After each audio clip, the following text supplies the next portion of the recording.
You're listening to the Conscious Her podcast. In today's episode, I discuss the difference between soul purpose, soul path, higher calling, and divine missions. I then uncover two clear indicators that you may still have a divine mission to fulfill as a highly sensitive soul. Afterwards, I review the three insightful ways that you can gain clarity on your divine missions in detail. Later, I provide you with powerful follow-up questions to journal on to ignite that intentional and authentic reflection within you. So, stay tuned.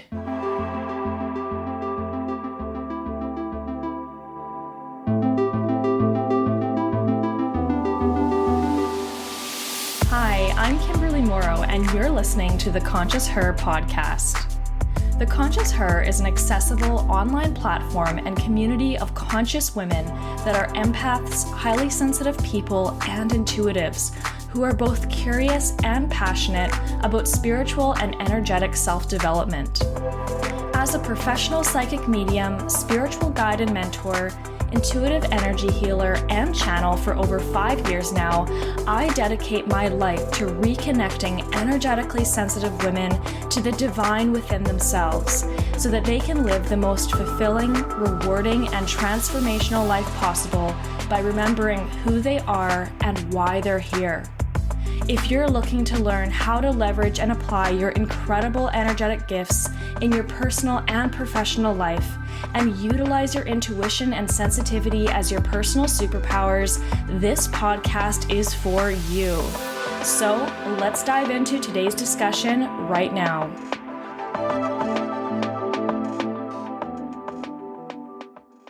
Hey, beautiful light being, and welcome to the Conscious Her podcast. Welcome to episode number 7, which is 3 insightful ways to gain clarity on your divine missions. I've got a fascinating episode here for you today, and I really feel like a lot of people are going to benefit from hearing this. I worked with the spirit realm on this episode, and I also received inspiration not only from my own story, but from the stories of thousands of other people who have uncovered and lived out their own divine missions, including those in the Conscious Her community. So I want to bring this whole topic into the light for you and really break it down. First of all, there are many different words that I use and the spiritual community uses when they refer to words that represent meaning and purpose in an individual's lifetime.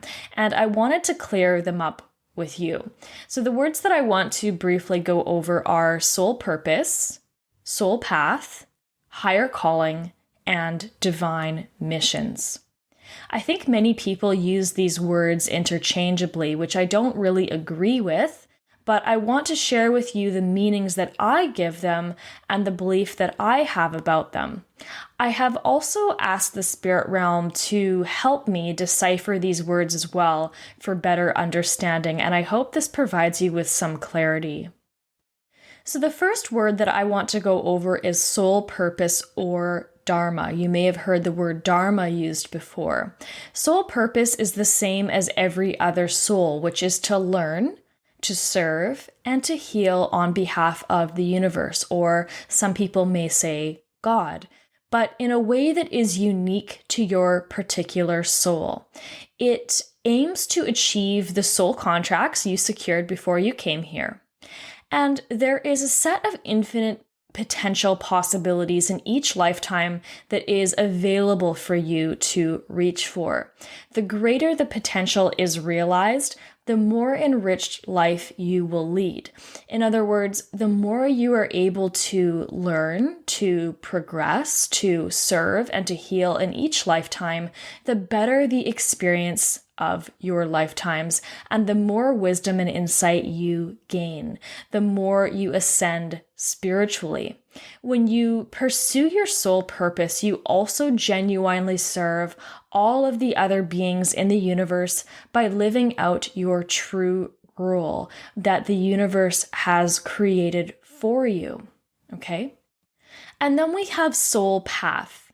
Soul path is the specific and sacred path that your soul embarks on with each lifetime you experience, that changes as you move from one life to another, and is also dependent upon what you agreed to experience in that lifetime, including your free will that you use during that lifetime. And then we have higher calling. Higher calling is a task, expression, service, or contribution that your soul has agreed to pursue in a lifetime on behalf of the betterment or enrichment of humanity, that can range from small to large in its ripple effect, but is transformational nonetheless to those it reaches.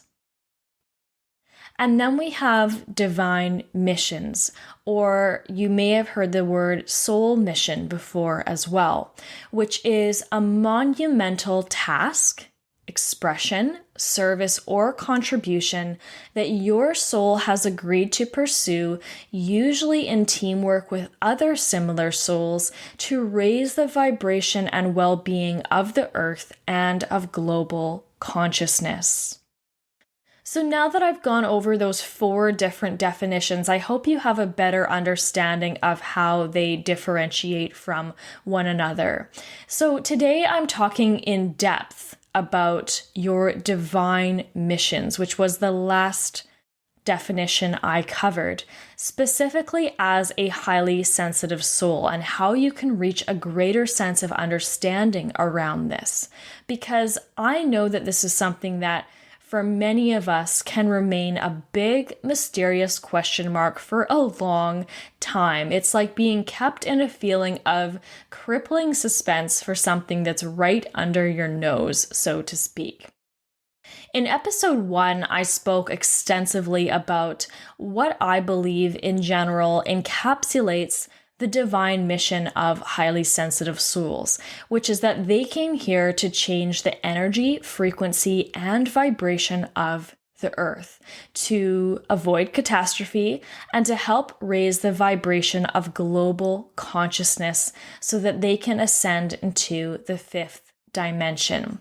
I believe that highly sensitive souls in particular are a rare breed, but that are increasing rapidly in population now on Earth, that have incredible gifts and abilities of all forms, which are meant to be used and are designed to be used in this lifetime in particular, so that they can be leveraged for their divine missions. I believe that highly sensitive souls came here to be a warrior spirit for a new world and for a better world. I believe that you, yes, you, came here to be a beacon of light and to leverage and apply yourself with a core knowledge and understanding of energy, frequency, and vibration. And when I say this out loud, it sounds like I'm reading the plot line of an action thriller and drama with a lot of superheroes involved, but I feel like I have a convincing case here, regardless. Now, this all sounds really exciting, but if you're like any other highly sensitive soul, if you're like any other normal highly sensitive soul, you might feel a little overwhelmed listening to me speak about this. And maybe this makes you want to hide under your shell, because most of us come here thinking the opposite of all of this by the way that we have been raised in our Western culture and Western world. I can't speak for the rest of the world on this one. But most of us have a very modest outlook for our lives and what we have determined is acceptable for us.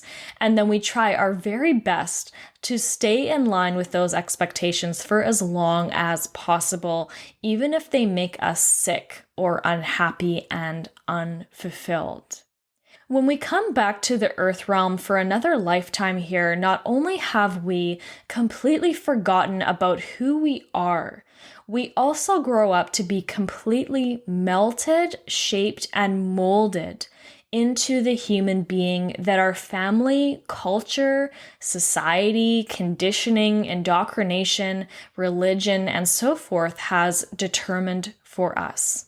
It's all of our human characteristics and qualities of the ego that we are consumed by as time goes on, and we get to a point where we believe that that is all that we are. We forget who we are outside of our human identity. And we don't really get a say in any of it when we get here. And as this continues and as we grow up, it's like we get increasingly confused and we just don't understand. It's like the world is completely backwards to us, yet we have no idea why we feel this way. We really do feel like aliens here in the earth realm because deep down, we are just not like the rest. I believe that we came here with both higher callings and divine missions that are laying dormant in us and waiting to be realized. So it does make us feel very, very foreign. I do believe every single soul has a soul purpose and a soul path and dharma to live out. And yes, I do believe that there are millions of souls who are not highly sensitive souls that come here that do not have higher callings or divine missions in this lifetime, according to how I have interpreted those words. And no, this is absolutely no reflection of one's worth, one's value, or one's divinity as a soul of God or of the universe. Many people would probably disagree with me on that, but I'm in full acceptance of that. Everybody is allowed to have their own beliefs and interpretations according to their own spiritual truth. The reason I am telling you all of that is because there comes to a point in your life where you start to question things as a highly sensitive soul. As you become more and more human with your human identity, trying to fit in with the rest of the world, there's also a parallel energy within you that is exhausted and confused and misunderstood, isolated and upset. There's this emptiness looming, a never-ending void, and never feeling quite satiated enough with your life. Your body, mind, and soul may even start to protest by manifesting illness, injuries, dis-ease, ailments, and other upsetting situations and circumstances more and more to get your attention. And even when you're doing everything in your life the way that you thought you were supposed to, in your heart, you know there is something else. There is something more for you to do on a larger scale. It's an unmistakable feeling that just continues to haunt you until you start boldly looking at it straight in the face and getting real with it. This in itself is your first indication that you have a higher calling or a divine mission to fulfill. Now, at the same time, while you're on this warrior journey in your life as a highly sensitive soul, without even knowing it most of the time, and dealing with this unmistakable feeling that continues to haunt you, you tend to hit what I call guideposts along your soul path, which is a term that I actually received from the spirit realm, which represents the situations, circumstances, people, and events that break us down, that give us trauma, heartbreak, grief, struggle, hardships, the most difficult circumstances, even the tragedies we face. Now, along with the first indication, this is your second indication that you have a higher calling or a divine mission to fulfill, even if you have experienced a number of guideposts already. These guideposts are extremely challenging to us as highly sensitive souls. However, the guideposts are also the things that bring us into embodying our true being, who we are outside of our human identities, who we are at our core and who we are as our own soul essence. The guideposts are there to help you uncover the layers of your true spirit, your true soul, underneath all of the human layers that are really an illusion. The guideposts give us perspective on a much deeper, sacred level. The guideposts are part of the process that give us immense wisdom, insight, and information from the divine. And most importantly, the guideposts are directing us to our divine missions and along our divine missions. Now, I want you to take a moment to think about what guideposts you have come across in your life to this point as a highly sensitive soul taking this brave journey that we've been talking about. Think of the guideposts as connecting the dots and how connecting those dots have brought you to this present time, listening to me speak. Reflect on the guideposts right now and use them to help you understand where you are right now. These guideposts are what help you to remember, to reawaken, and to bring your attention to the realignment that your soul is guiding you back to, the realignment with your divine missions. The guideposts are actually they're usually ones that feel highly unfortunate and that really and ironically throw you off your track temporarily. Take a moment to look at this through the lens of gratitude for how you have grown, adapted, changed, and transformed as a result of the guideposts, and not as something to resent, as something to be angry at or to get upset over. Look at them as markers instead that continue to guide you forward on your soul path. The more intense of an experience you have at the guideposts, or the more of an abrupt turn you experience at the guidepost, the more impactful purpose it holds. Everything has divine order and everything is purposeful, even when things feel tragic. They are merely a divine force for change in direction. And the bigger the experience, the bigger the shift that takes place in your life. You may want to take some time to journal on this when you can and really go deep here, because there is a lot of value in reflecting on this if you're a highly sensitive soul. It also leads me into the focus of today's episode on gaining much more clarity around your divine missions here in the earth plane. And I'm going to lay out 3 insightful ways that you can gain clarity. You can gain that clarity on your divine missions based on what I've discussed so far.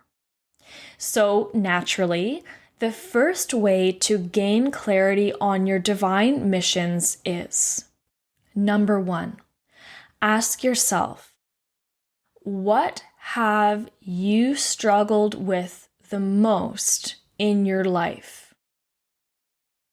What have you struggled with the most in your life? And what have you overcome as a result? What do you fight for and believe in fiercely? And as a follow-up to that, what are you in the process of healing or overcoming? What knowledge, wisdom, insight, and compassion have you acquired and have you come to know as a result of your guideposts? So, number 1, what have you struggled with the most in your life, and what have you overcome as a result? What knowledge, wisdom, insight, and compassion have you acquired and have you come to know as a result of those guideposts? In my case, I struggled the most with my authenticity, my voice, my highly sensitive soul, disempowerment and unworthiness, uncovering my gifts and abilities to use them as a legitimate way to create a career for myself, and embracing who I truly was. I went through numerous upsetting, traumatic guideposts to get me to where I am now today. There's no way that I could possibly accurately reflect the magnitude of what I have gone through in my life, and chances are it's the same for you too. The other part I would add to this number one is, what in life do you resist the most? Where do you feel the most resistance? How does the resistance show up for you? Where do you always find yourself digging your heels into the ground? This is a key indicator around your divine missions as well. What you struggle with and what you resist the most is where evidence of your divine missions are hiding. Is it a coincidence how they go hand in hand like this? I think not. Highly sensitive souls are warrior spirits. How else could you possibly learn how to master this in the most powerful way possible? How else could we come to know something so deeply and profoundly that could be shared with others?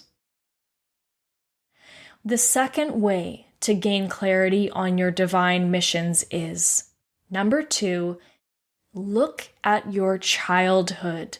Can you trace elements of your struggles back to your childhood? Our childhood holds many secrets for us. Up until about the age of 7 or 8, we can interact with the spirit realm freely. We can remember past lives. We are still very psychic and have access to our gifts and abilities, and we are still interacting with higher realms of consciousness. At this point, we are still very familiar with our soul in its truest form, which hasn't been overly polluted with our human identity quite yet. So we have that access to the divine in our childhood more openly and freely. Usually very early in life, in our childhood and young adolescence, we do have experiences that are telling of the direction of our soul purpose and even of our higher calling and our divine missions. But it's really easy for them to get squashed as we begin to assimilate, so to speak, to our society, our culture, our religions, and so forth, and forget who we actually are. I know for many of us, including myself, we have a difficult time remembering our childhood, but I believe that you can probably make the connection with some of the guideposts from this lifetime, which will be great indicators. They will provide great foreshadowing into the future. I would also ask you to think about what skills, gifts, abilities, interests, or hobbies you had as a child as well that you have since lost along the way. That's another great way to think about your divine missions. There's usually a correlating factor here or some type of relation to your divine missions or a little missing link that can be uncovered in your childhood or linked back to your childhood.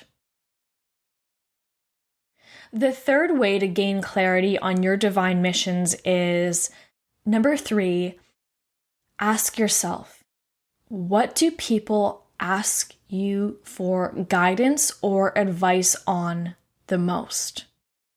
Based on number 1 and 2 and your guideposts along your path, you've likely gained a lot of insight, wisdom, information, and knowledge that you naturally understand very well. It just clicks for you. It's an innate understanding that your soul holds.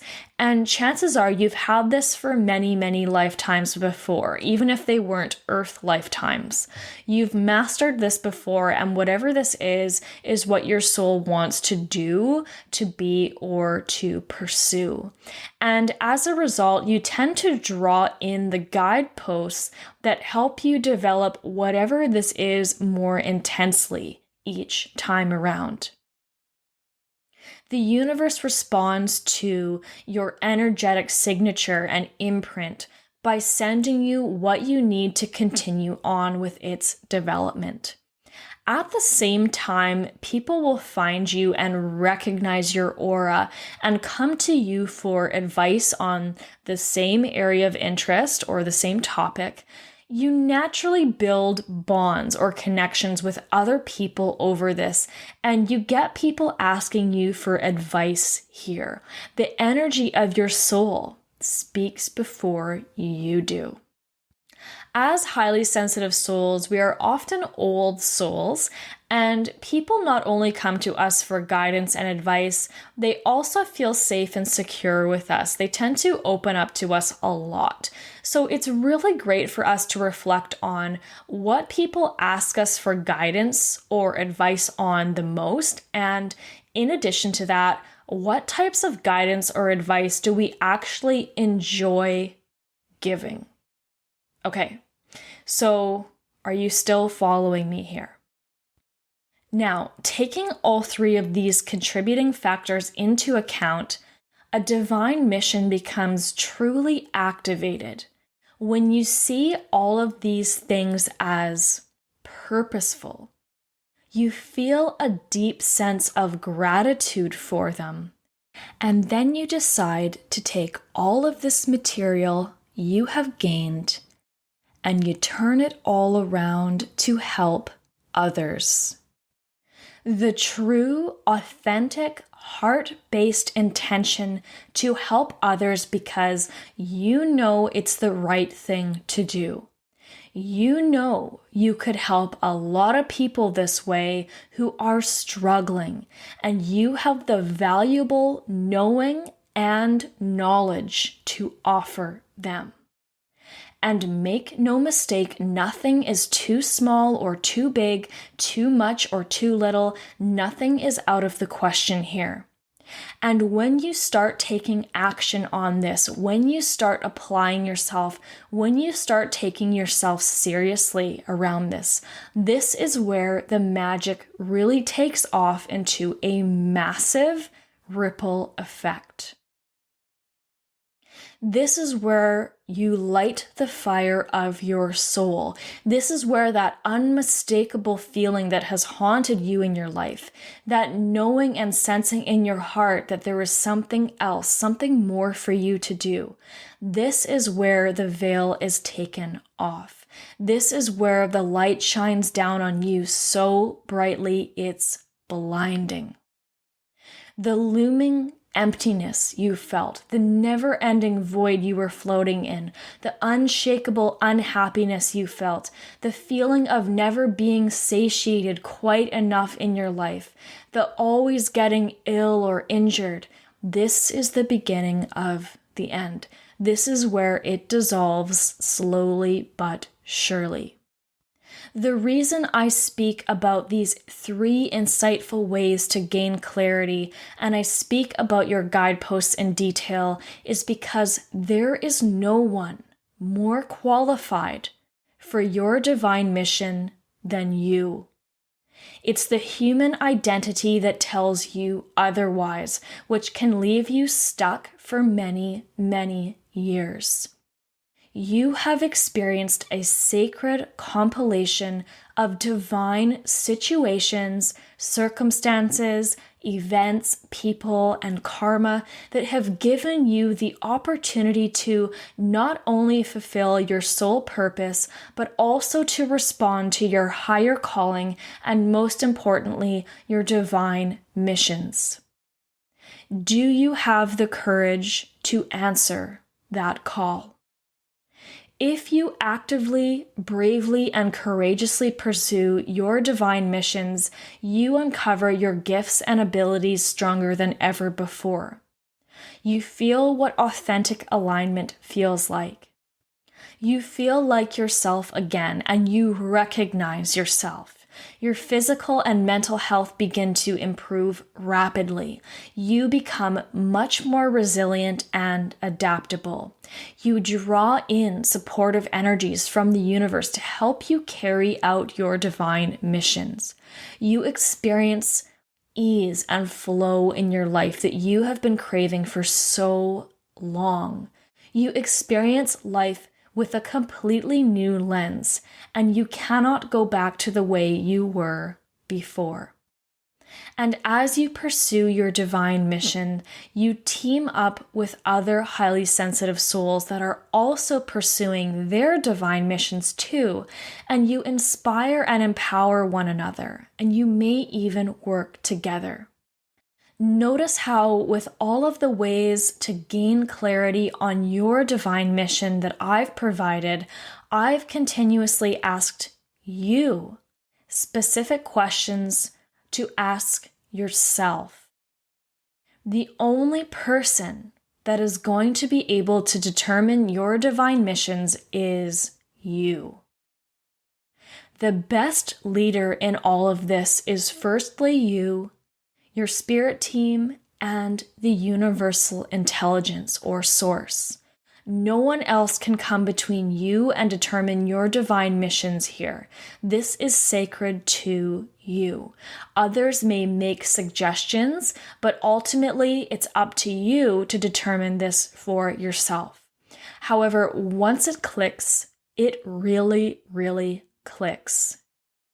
In this episode, I want to guide you by asking you a lot of deeper questions to ignite that intentional and authentic reflection in you, because this is what it requires. It requires a lot of quiet reflection, contemplation, and listening. It took me 2 months at solid rock bottom to really get my wheels turning many, many years ago on this topic, even when I didn't know what I was doing and why I was doing it. And I didn't have any help at all with this. I was completely blind and in the dark. So it's great that you're listening to this now and you have a much greater level of awareness than I did at the time. So I've compiled a number of questions for you to ask yourself right now to help you. And if you want to pause and write them down, please go for it.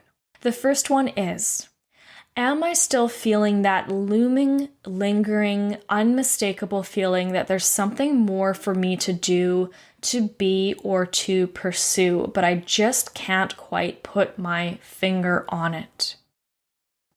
Am I genuinely inspired to help others because I am able to, and not because of what I can get in return? Is this heart-based motivation?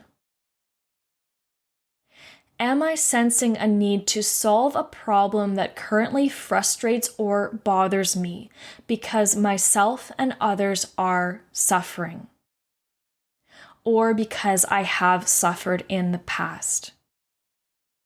Can I see a better, brighter way to address something and invoke positive change in humanity or in global consciousness?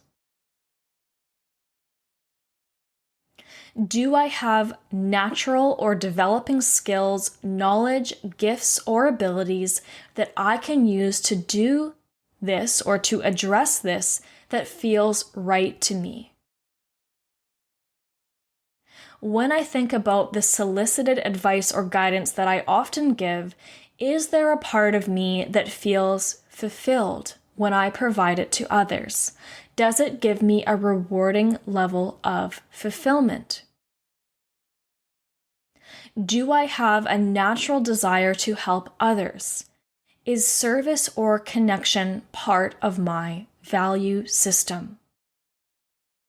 Does what I feel come directly and authentically from me and was not created or orchestrated from someone else for me?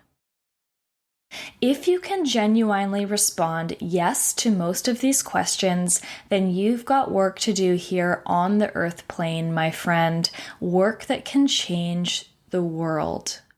These are your questions for deep reflection and contemplation to take away from this episode.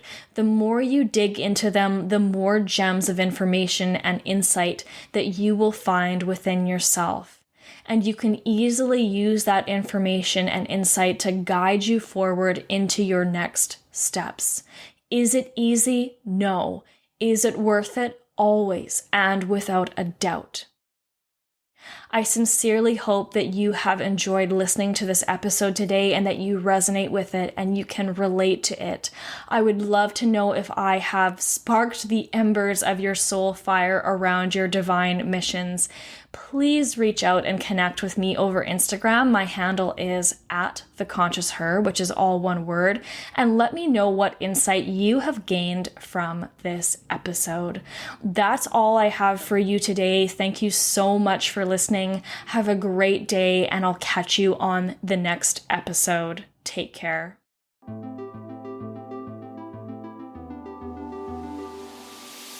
Thank you so much for tuning into today's episode and for listening to the Conscious Her podcast. I'm absolutely thrilled you're here and a part of our community. If you enjoyed today's episode, please make sure you subscribe and share it on your social media channels with your spiritual soul sisters, friends, family, and network. Chances are, if this resonated with you, it will for them too. If you have any questions, comments, or concerns, I'm here to help. You can email me at hello@theconsciousher.com, and I may even use your question or topic of discussion for a future podcast episode. If you want daily support for your highly sensitive soul, please visit me over on Instagram @theconsciousher. If you're interested in working with me, visit www.theconsciousher.com and be sure to subscribe to my mailing list. Finally, I do have a personal request. I believe that our purpose here is to heal ourselves and to serve others, and together you and I can help more people. If you would please leave a positive review for this podcast on iTunes, I'd be so eternally grateful for your support. Thank you and have a great day.